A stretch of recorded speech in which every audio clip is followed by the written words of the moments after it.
who's actually going to get the most out of a portable generator like this, and who would be better off putting their money elsewhere?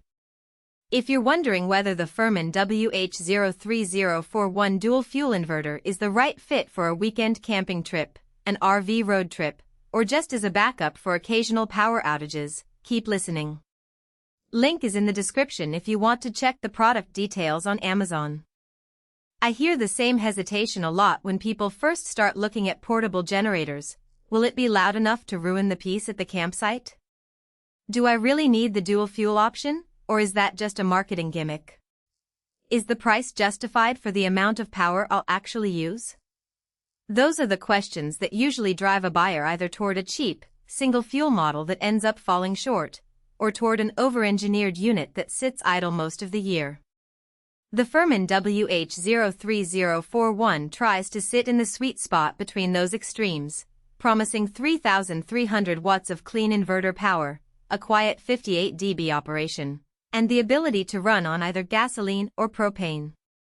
The real test, though, is how those promises translate into everyday scenarios. Let's start with the kind of person who will probably love this generator. If you're an avid camper who likes to bring a small fridge, a few lights, and maybe a portable TV into the woods, the inverter design is a big win. Inverter generators produce stable, clean electricity that's safe for sensitive electronics, so you won't have to worry about frying your laptop or a small TV when you plug them in. The dual-fuel capability adds a layer of flexibility that many single-fuel units lack. Imagine you're on a 3-day camping trip and you run out of gasoline. You can switch to a 20 pounds propane tank you already have in the vehicle and keep the power flowing without a pit stop. That flexibility also shines for RV owners who might be traveling through areas where one fuel type is more readily available than the other. Now, who should probably skip this model? If you live in an area with frequent, extended power outages and you need to run heavy appliances like an electric dryer, an air conditioner, or a whole house circuit panel, 3,300 watts won't cut it. You'd be constantly tripping the generator's overload protection, and the unit would never be able to meet the demand of a full home. Likewise, if you're a weekend handyman who needs to run a table saw or a pressure washer for a few hours a week, the output may feel a bit tight, and the runtime on a single tank of gasoline could become a limiting factor. In those cases, stepping up to a higher wattage, non-inverter model with a larger fuel tank might be a smarter investment. Let's talk about the practical strengths that show up once you actually plug the thing in. First, the noise level. Most people picture generators as hulking, diesel-smelling beasts that drown out conversation.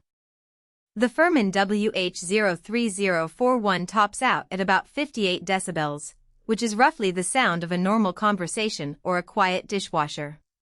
In my own test at a lakeside campsite, I could still hear the gentle lapping of water and birds without the generator becoming the center of attention. That matters if you're trying to keep the campsite atmosphere relaxed or if you have neighbors nearby who might complain. Second, the runtime. Because it's an inverter design, the engine can run at lower RPMs while still delivering full power, which translates into better fuel efficiency. On a half tank of gasoline, you can expect around 8 hours of continuous operation at a 50% load. That means you can power a small fridge and a couple of lights all night without refueling, and you'll still have fuel left for a morning coffee maker. The propane option extends that efficiency even further. Propane burns cleaner and can give you a slightly longer run time for the same energy output, which is a hidden benefit for those who already keep a propane tank for grilling. One of the less obvious advantages is the built-in TT30R outlet. That's the standard RV plug, so you can connect your RV's power inlet directly without needing extra adapters or extension cords. For RV owners, that eliminates a whole layer of hassle. Just park, plug, and you're good to go. It also means the generator can serve as an emergency backup for a small RV setup when you're parked in a campground without shore power. On the flip side, there are a few practical weaknesses to keep in mind. The recoil start on the gasoline side feels a bit heavier than the smooth pull you get on many modern portable generators. If you're not used to that kind of manual start, you might have a few attempts before the engine fires reliably. The propane start is button activated, which is nicer, but you still need to switch the fuel selector manually, and that can be a little confusing the first few times you do it.